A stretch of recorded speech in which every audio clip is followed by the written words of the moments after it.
Assalamualaikum warahmatullahi wabarakatuh.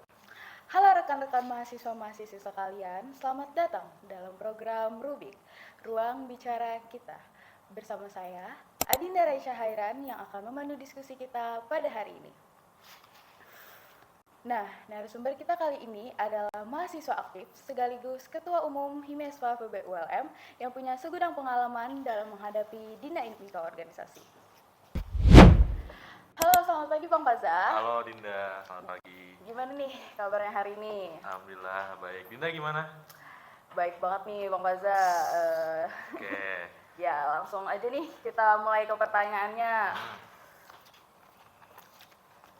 Kita mau tahu dong, apa sih motivasi Bang Faza dulu waktu pertama kali mutusin buat bergabung organisasi? Oke. Kita flashback dulu ya waktu zaman aku SMA. Sebenarnya kalau dari aku SMA itu aku sudah lumayan aktif organisasi, terutama di OSIS dulu sebagai wakil ketua OSIS 2. Nah, karena aku rasa di perkuliahan itu memiliki dinamika organisasi yang berbeda, jadi makanya aku tertarik. Dan juga dulu itu karena aku dulu putra putri ekonomi bangunan, jadi ada kewajiban untuk ikut ke dalam hima. Jadi gitu Dinda. Wah, menarik banget nih Bang Faza.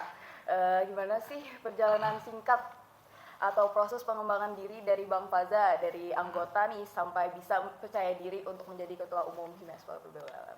Oke. eh, untuk jadi ketua umum itu ternyata nggak mudah ya.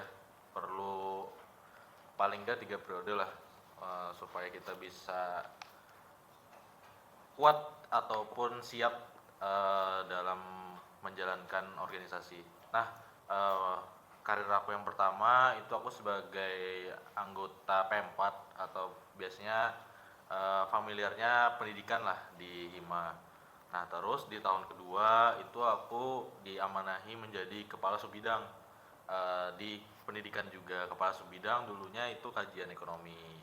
Nah, namun waktu di tahun kedua, waktu di Himespa, aku merasa kayak kurang kontribusi lah, karena dulu itu aku cuman ditanggung jawabi sebagai ketua event dulunya, namanya EXOS, Economic Solution 2025. Nah, tapi di tahun kedua itu aku juga ikut 2 organisasi yang bersamaan juga selain Himespa, yaitu Badan Eksekutif Mahasiswa. Dulunya itu aku di divisi kerohanian ataupun bidangnya itu bidang 1 dulunya. Ya, lumayan banyak lika-liku sih, dan jujur sebelum demis itu nggak kepikiran pengen jadi ketua umum.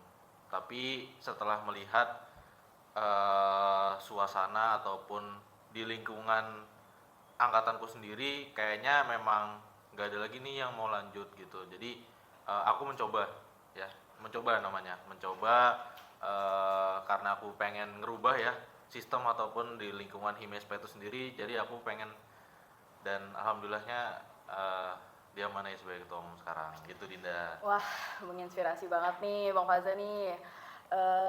Menurut Bang Faza, apa sih pengalaman berkesan yang paling ngebentuk karakter abang sendiri sampai bisa di titik sekarang? Oke. Kalau pengalaman yang paling berkesan dulu itu aku jadi panitia Introduction of Economic Development, atau biasanya kita familiarnya nyebutnya income.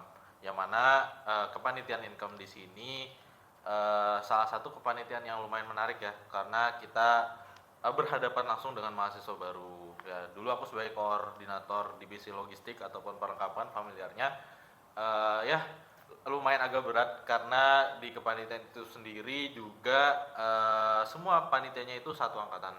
Jadi lumayan agak bentrok, ataupun kayak kita mau mengkoordinasi ataupun menyuruh teman sendiri kan biasanya tuh nggak enak gitu. Jadi kita membiasakan diri di situ. Itu sih yang paling ngebentuk, paling berkesan banget di dalam pengembangan diri aku selama di Himespa. Itu sih Dinda. Wah, aku suka banget nih sama poin yang Bang Faza sampaikan barusan.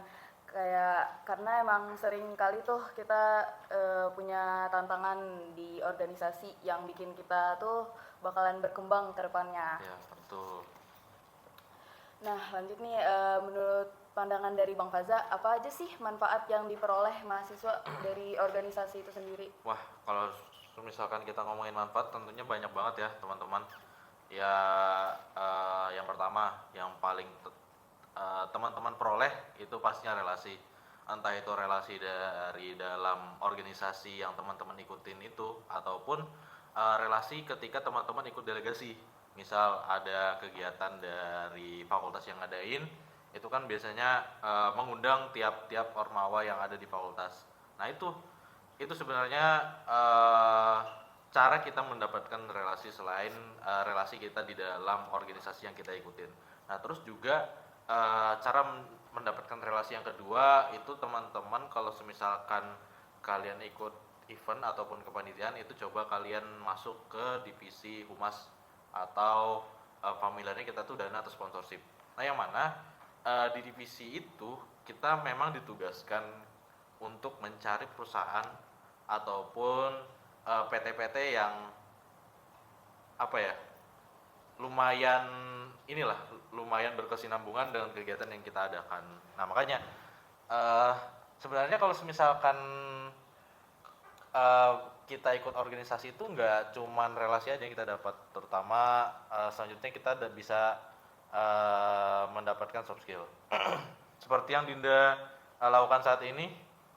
Ya, soft skill dalam berbicara di depan umum itu tentunya nggak mudah ya teman-teman, karena uh, memerlukan jam terbang ataupun pengalaman. Kalau misalkan teman-teman nggak nggak pernah mencoba hal itu, ya teman-teman nggak bakal bisa ataupun nantinya gugup kalau berbicara di depan umum. Itu sih sekilas manfaat yang teman-teman dapatkan dalam organisasi. Tapi yang pengen aku highlight ya, semoga bisa jadi inspirasi juga buat teman-teman. Aku 2 tahun ikut Himespa itu bisa keterima di dalam komunitas beasiswa Bank Indonesia yang namanya Genbi Kalsel ya, kalau misalkan teman-teman familiar. Nah, itu merupakan manfaat terbesar aku lah ketika aku join organisasi. Gitu sih, Dinda. Bagus banget nih cara Bang Faza sendiri untuk membangun budaya lingkungan organisasi yang nggak toksik. Hmm. Nah, oke. Jadi seberapa krusial sih peran komunikasi terbuka, pembagian tugas yang adil? Gimana sih cara menumbuhkan kesadaran bersama untuk menjaga mental health di lingkungan kerja organisasi? Cara menstabilkan mental health ya, terutama dalam mengerjakan job desk dan lain sebagainya. Oke, cara menjaga mental health sebenarnya ya, aku sebagai orang yang punya tanggung jawab ataupun kuasa yang lebih untuk mengarahkan adik-adik anggotaku, tentunya aku sudah membuat sistem yang mana di sistem ini teman-teman itu ketika mengerjakan job desk itu pasti langsung ditanggapi, ataupun teman-teman nggak perlu menunggu tanggapan dari atasan kepala bidang kalian. Cukup dari kepala bidang kalian ketika kalian mengajukan konsulan itu sudah bisa kalian lanjutkan terkait kalau misalkan ada revisian dan lain sebagainya. Itu sih salah satu sistem yang coba aku bawakan ya di tahun ini. Karena kalau kalau kita selalu menunggu atasan terus ya, yang paling atas, kalau misalkan mereka nggak ngejawab, otomatis itu kan bakal menghambat kalian. Dan juga kalau misalkan menghambat kalian, nantinya kalian bakal stres dan juga berpengaruh nanti ke mental health kalian. Gitu sih, Dinda. Bagus banget nih cara Bang Fazil sendiri menumbuhkan kesadaran bersama untuk menjaga mental health di lingkungan organisasi. Lanjut nih, apa sih momen terberat Bang Faza selama menjabat sebagai Ketua Umum Himespa sekarang? Dan kasih tips dong buat mahasiswa nih agar dapat manfaat penuh dari organisasi tanpa harus mengorbankan keseimbangan kehidupan akademik maupun pribadi. Dan kebetulan juga nih kita kemarin baru menyelesaikan UAS. Gimana sih tips Bang Faza manajemen waktu antara organisasi sama akademik? Tadi pertanyaan pertama, momen terberat aku sebagai ketua umum ya. Mungkin kalau coba kita klasifikasikan, momen terberat ini masuk ke dalam cara kita menghadapi anggota, entah itu anggota hilang-hilangan ataupun dalam memberikan sanksi ya ketika mereka melakukan suatu hal yang itu bisa dikenai sanksi. Itu merupakan momen terberat aku sih, karena jujur aku orangnya memang gak tegaan ya, tapi juga di sisi lain kalau misalkan kita orangnya gak tegaan terus, kita nggak bisa menerapkan sikap tegas. Itu sih momen terberat aku ya sebagai ketua umum selama aku menjabat ya, terutama dalam menghukum atau memberikan sanksi kepada anggota yang melanggar. Terus yang kedua, tadi pertanyaannya apa? Kasih tips nih cara kita tuh biar dapat manfaat penuh dari organisasi tanpa harus mengorbankan keseimbangan kehidupan organisasi Oke. sama akademik. Oke, kuncinya itu tidak mengurangi keseimbangan ya antara akademik dan juga organisasi. Yang pertama, teman-teman harus punya kemauan dulu dalam mengikuti organisasi. Karena kalau misalkan teman-teman terpaksa, otomatis itu bakal mengganggu prioritas teman-teman nantinya. Entah teman-teman pengen fokus ke akademik dulu atau ke organisasi dulu, itu nantinya teman-teman bakal hilang fokus. Kalau misalkan teman-teman nggak mau atau nggak ada kemauan dalam ikut organisasi itu sendiri. Itu sih cara menyeimbangkan antara akademik dan organisasi. Tentunya teman-teman memang harus menyukai keduanya. Nggak bisa teman-teman ada keterpaksaan di antara salah satunya. Itu sih.